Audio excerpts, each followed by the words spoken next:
안녕하십니까. 탱탱구리 채널입니다. 코로나로 인하여 전 세계가 모두 어려운 시기입니다. 정부의 방역 조치를 준수하시고 항상 마스크 착용 잊지 마시기 바랍니다. 2021년 11월 10일 오늘의 브리핑 시작하겠습니다. 바쁜 현대인의 삶을 살아가면서 신문 볼 여유가 없는 여러분을 대신하여 매일경제 신문 내용 중에서 중요한 부분만을 요약하여 정리해드리도록 하겠습니다. 하루 10분 정도만 시청하시게 되면 국내외 세상 돌아가는 내용을 전반적으로 이해하실 수 있겠습니다. 아참, 구독과 좋아요는 탱탱구리 채널의 보약과도 같습니다. 영상이 도움이 되셨다면 구독과 좋아요 꼭 눌러주세요. 그럼 오늘도 행복하고 즐거운 하루 되십시오. 첫 소식입니다. 화면 밖으로 나온 K-웹툰 만화 광고 불출판계도 반했네. 걸작이다. 지난 6월 프랑스에서 단행본으로 출간된 한국 인기 웹툰 신의 탑에 대한 현지 만화 팬들의 반응은 뜨거웠다. 신의 탑은 소녀 라헬을 찾기 위해 탑을 오르는 소년 25번째 밤의 이야기를 그린 작품으로 네이버 웹툰에서 10년 넘게 연재되며 전 세계 누적 조회수 45억 회 이상을 기록한 히트작이다. 2019년부터 스페인어와 프랑스어로 번역되면서 유럽에도 이름을 알렸다. 단행본 2건은 출간되자마자 매진돼 출판사가 바로 추가 제작에 나설 정도였다. 라는 소식입니다. 다음은 중국의 볼모 잡힌 K-배터리. 망간 99%, 흡연 88% 절대 의존, 요소수 사태를 계기로 중국 수입 비중이 높은 원자재에 대한 공급 차질 우려가 커지고 있다. 특히 한국 산업의 미래 먹거리로 꼽히는 2차전지의 대중 원자재 의존도가 높아 K-배터리 분야에서 제2의 요소수 사태가 발생할 수 있다는 경고음이 나온다. 2019년 일본의 수출 규제로 반도체 산업이 큰 위기를 맞았는데도 특정 국가에 의존한 공급망 문제가 또다시 제기됐다는 점에서 정부의 소재, 부품, 장비 정책이 결국 탈일본에만 그친 것 아니냐는 지적도 나온다. 라는 소식입니다. 다음은 화력발전소도 한 달밖에 못 버텨 요소수 품귀, 전력대란 부르나. 요소수 품귀 현상이 계속되면서 다가올 겨울철 에너지 수급에도 비상이 걸렸다. 석탄, 석유, 액화 천연가스를 연료로 쓰는 일부 화력발전소에서도 발전 과정에서 생기는 오염물질을 줄이기 위해 요소수를 사용하기 때문이다. 이렇듯 요소수 부족 여파가 물류, 운송, 에너지, 건설, 농업 등 전 산업 분야로 확산되고 있다. 라는 소식입니다. 다음은 삼성, SK 반도체 정보 제출, 밀자료 부실된 추가 조치 흐름장. 삼성전자와 SK하이닉스가 미국 정부가 요청한 반도체 공급망 관련 자료를 마감일에 맞춰 제출했다. 고객 정보와 같은 민감한 내용은 일단 제외했지만 미국 정부가 추가로 자료 제출을 요구할 가능성도 여전히 남아있는 것으로 알려져 당분간 여전히 이어질 전망이다. 전 세계 기업으로부터 수집한 반도체 공급망 정보를 활용해 미국 정부가 중국 현재에 더 적극적으로 나설 경우 한국 기업의 피해 가능성도 우려된다. 이번 미국의 반도체 정보 제공 요구가 강화될 것이라는 분석도 나온다. 지나러몬도 상무장관은 8일 로이터 통신과의 인터뷰에서 만약 데이터가 충분히 좋지 않으면 추가 조치가 필요할 수도 있다고 으름장을 놓았다. 라는 소식입니다. 다음은 큰손 KIC 교직원 공제회 미 탄소 중립 펀드에 수천억씩 투자. 탄소 중립 전환을 위해 전 세계적으로 15조 원을 모으는 펀드에 한국투자공사, 한국교직원 공제회 등 국내 투자업계 큰손들이 수천억 원을 출자한다. 환경위기를 헤쳐나갈 생존 전략으로 탄소 중립에 대한 요구가 강해지는 가운데 K머니가 글로벌 기후변화 대응의 중심에 설 수 있을지 주목된다. 라는 소식입니다. 다음은 윤석열 10일 광주행 호남 민심 첫 시험대. 윤석열 국민의힘 대선 후보가 전두환 옹호 발언 이후 약 3주 만에 광주를 찾는다. 앞서 밝힌 사죄의 뜻을 광주 시민들에게 다시금 전달하고 중도외연 확장을 도모하겠다는 것인데 그의 광주 방문을 반대하는 시민단체 등과의 충돌 조짐도 있어 기대 효과를 거둘 수 있을지 관심이 쏠린다. 라는 소식입니다. 다음은 미 연준 증시 급락 경고. 중부동산 위기도 미 위협. 미국 중앙은행인 연방준비제도가 경기가 꺾일 경우 주식을 비롯한 위험자산이 취약해질 수 있다며 경고의 목소리를 냈다. 연준은 8일 발표한 금융안정보고서를 통해 투자자들의 위험 선호 심리가 약해지거나 바이러스 통제가 실망스럽거나 경제 회복이 지연될 경우 자산 가격은 크게 하락할 수 있는 취약한 상태라고 평가했다. 라는 소식입니다.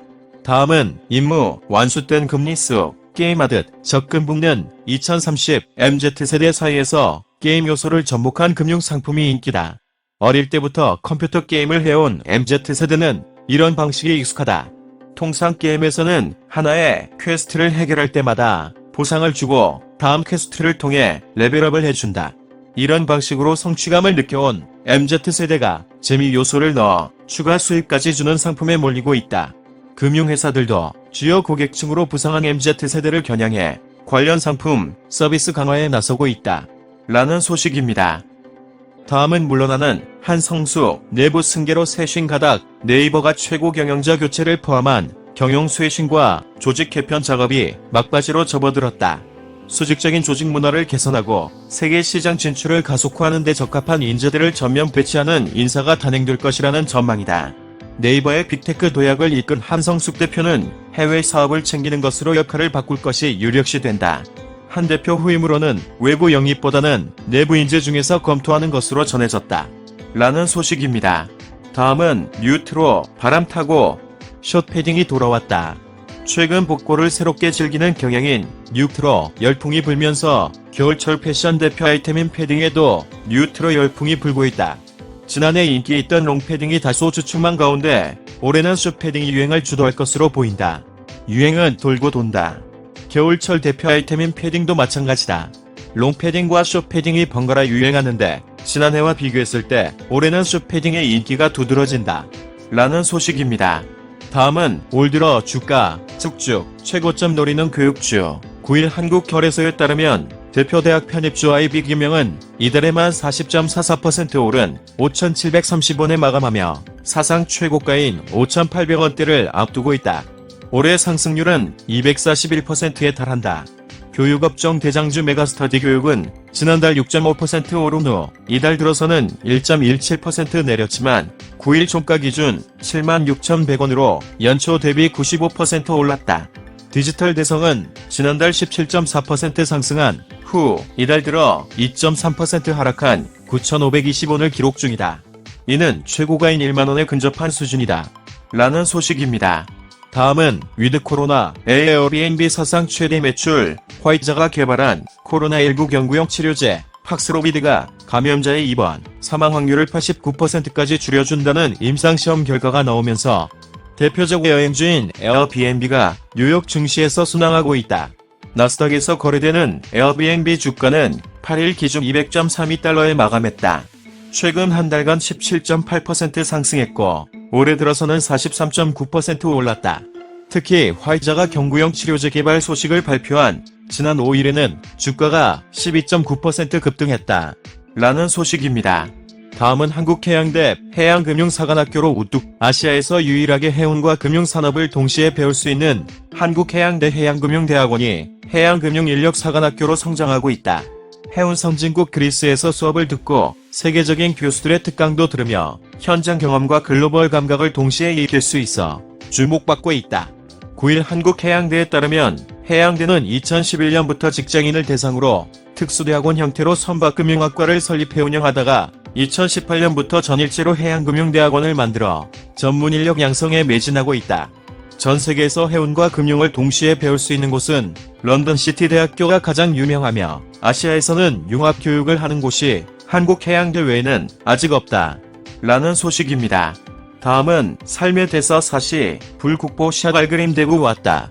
프랑스 국보인 샤갈의 대표작들이 프랑스 문화부 승인을 거쳐 처음으로 유럽 땅을 떠났다.